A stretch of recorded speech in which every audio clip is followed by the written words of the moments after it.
doing worldly activities, behave in a way that's of the world, Yeah. but you're saved and you go to church and everything like that. You claim God, Yeah. you're speaking the word to people. What would keep somebody in that bondage of the, would it be considered bondage if it's, would that be considered bondage? Yeah. What would keep somebody in bondage that is continuing to behave not Christ-like? Like how we have that light when you walk in a room, there's darkness. Like clearly it's not dark when you walk in a room, but within the spirits that's within the people are dark, but you carry the light of God. If you are a Christian, should you, if you are not, if you cannot influence the room with your light, you are, and you basically are not set apart from the dark that's in the room, what would what would not persuade that, how, like what would be the cause of that? Like as far as it the people that's not like, okay, I don't want to tell you like what you should say, but what would be the cause of somebody that was born again that still is not walking in an example of how we should walk as Christians? Okay. Now we have to understand that a man has different. We have the spirit of God in man. We have the soul of a man, and man has a body. They are saying that man is of the spirit, has a soul, and lives in a body. Okay? Now, when you get born again, what happens is that the spiritual part of you is regenerated. You get me? When someone gets born again, the part of it that got born again is your spirit. For instance, the Bible said that when we get born again, old things are passed away. Behold, all things have become new. Now let me ask, since all things are passed away, if you had an injury on your hand, did the injury pass away? It's still there, right? Because the part of you that got born again is your spirit. Your soul to take a process of dealing to get to, like no, you are born again, but it will take a process of dealing. Because your soul is like, how do I put it now? It's like it has been affected with the system it grew with. So it takes process for your soul because to now become in alignment with God. So when someone is not born again, if the person is reasonable enough, maybe the person was into fornication before now or drunkenness, that urge will still be in your soul. You have to say no to it for it not to influence you, because you now know that I've been introduced into a new life, into a new order. So with the knowledge you have of your new stand in Christ, you decide. Are you getting me? To say no to this. And now, when you decide to say no, you beckon on the one who you are submitted to for grace. So you say we should come boldly unto the throne of grace, that we may obtain grace for help, that we may obtain mercy and find grace to help in times of need. Now, you have the need to separate yourself from the world. You need grace. Now, at salvation, like I said, your soul or your spirit automatic. Salvation is automatic. In 2 seconds or in 1 minute, a man can be saved. But your soul does not automatically become saved, because your soul is something that interacts with the world. The things we interact daily has impact on your soul. So you have to consciously begin to be careful of, if you, maybe for someone who visit club houses, now you are born again, you have to stop.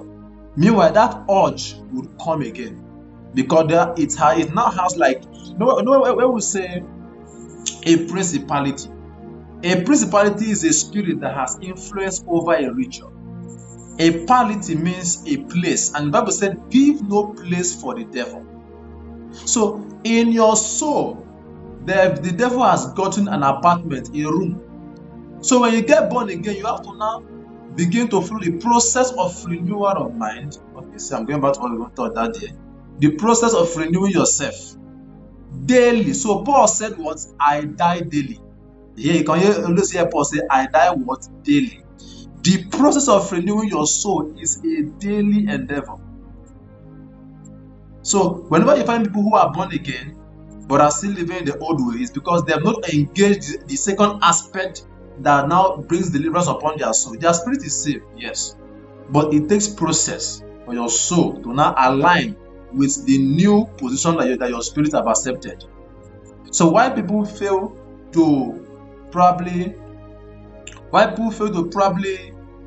change after some time is because the things that they are doing before, after salvation, they still continue it because they probably were taught that the part of you that need to be saved is your spirit.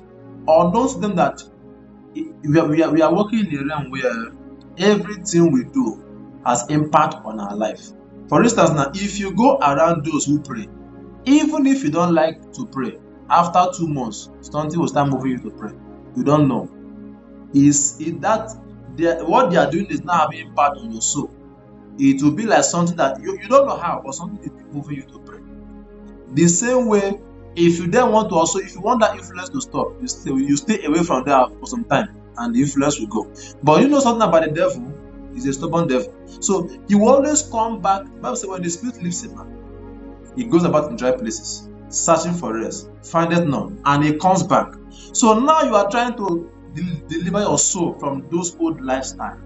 The devil will always come and check, is she still interested? So a day will come where, though you are born again, but suddenly the thought of your old life will now flow into your soul. The devil will disallow the thought, so that if you are not careful, you can begin to think of going back. Meanwhile, you are born again. So like Paul said, the things I want to do, I don't do them. The things I don't want to do, I find myself doing. So it's a daily process of dealing that makes our soul delivered, not automatic. Get that now? Now, this is 2 Corinthians 5:14. It says, this is the reason why every believer must strive to get his soul delivered. It said, for the love of Christ constraineth us. So it means what should constrain you to live a good life is the love of Christ. He said, while we were yet sinners, Christ came and died. If you understand the love that Christ shed on us, you are not coming to him because of probably what you will gain. Salvation is enough for you to love Christ. Is enough. So it is this love that though I can decide to sin and I can go and sin, but because of this love, I'm constrained. Though I can decide to retaliate when someone offends me, but because of this love, I'm constrained. So when you understand the love of Christ, the love of Christ is not a license for iniquity. If you understand it, it's something that brings you to a place where you now love God, because you now have a revelation of what He did for you to be saved. Get that now? So that is it. So when you find believers who are still living in sin, they have not understood the love of God. Because if you understand it, you will not want to hurt Him, because Christ came to die as a human being with flesh like you. So you cut yourself and know how painful it is. Then a man went through such process just to save you. So what is it? Is it too much for you to love Him? It's not too much, because He came to save you. So it is love that makes us live righteous, not fear of hellfire or fear of torment. It is love. It is naturally flow through. So if not for love, I may not have been I may not have been following Christ. But when I reflect on the things He did for me, I decide to what? Willingly. So Romans 12 verse 1 says what? Offer yourself up as a living sacrifice, holy, acceptable. That can only happen when you know about the love of Christ, the love He has shown you.